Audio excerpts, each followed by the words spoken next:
എന്തുകൊണ്ട് തോറ്റു എന്ന് പരിശോധിക്കാൻ CPM-ന്റെ നേതൃയോഗങ്ങൾ തുടരുകയാണ്. 2 ദിവസത്തെ സംസ്ഥാന സമിതി യോഗം തുടങ്ങിയിട്ടുണ്ട്. കണ്ണൂർ ഘടകം ഉൾപ്പെടെ താഴെത്തട്ടിൽ പാർട്ടിക്കെതിരെ പ്രതിഷേധമുയരുമ്പോൾ ചേരുന്ന സംസ്ഥാന സമിതിയിൽ നേതൃത്വത്തിനെതിരെ രൂക്ഷ വിമർശനം ഉണ്ടാകുമെന്ന് ഉറപ്പാണ്. പ്രതിപക്ഷ നേതാവ് ആരാകുമെന്നത് യോഗത്തിന്റെ അജണ്ടയിലില്ലെങ്കിലും ചോദ്യങ്ങൾ ഉയരാൻ സാധ്യതയുണ്ട്. ചരിത്രപരമായ തോൽവി ഏറ്റുവാങ്ങിയ ശേഷമുള്ള ആദ്യ സംസ്ഥാന സമിതി യോഗമാണ് ചേരുന്നത്.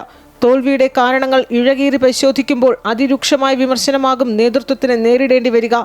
ബ്രാഞ്ച് തലം മുതൽ പാർട്ടി പ്രവർത്തകരുടെ ഭാഗം കേൾക്കാൻ തയ്യാറാണ് എന്ന് നേതൃത്വം അറിയിച്ചതിന് പിന്നാലെ ചേരുന്ന സംസ്ഥാന സമിതി യോഗമാണ്.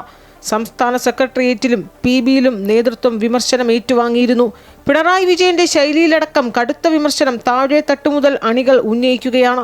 PK ശ്യാമളയുടെ സ്ഥാനാർത്ഥിത്വം ഉൾപ്പെടെ സ്വജനപക്ഷപാതം, ഏകാധിപത്യ സ്വഭാവം, പാർട്ടി നയങ്ങളിലെ വ്യതിചലനം എന്നിവ ചൂണ്ടിക്കാട്ടി പിണറായി വിജയനും MV ഗോവിന്ദനും നേരെ കണ്ണൂർ ഘടകങ്ങൾ പരസ്യ പ്രതിഷേധം ഉയർത്തുന്ന പശ്ചാത്തലത്തിൽ കൂടിയാണ് സംസ്ഥാന സമിതി ചേരുന്നത്.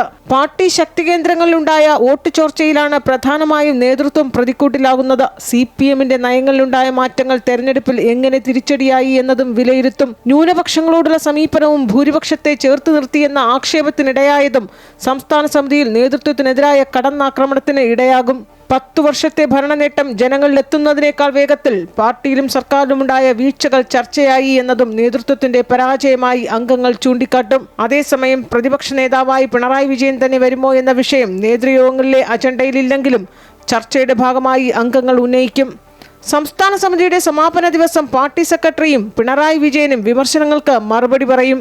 ശക്തമായ പ്രതിപക്ഷമായി മുന്നണിയെ നയിക്കേണ്ടി വരുമ്പോൾ തിരുത്തൽ നടപടികൾ എവിടെ എങ്ങനെ തുടങ്ങണമെന്നതും സംസ്ഥാന സമിതി തീരുമാനിക്കും.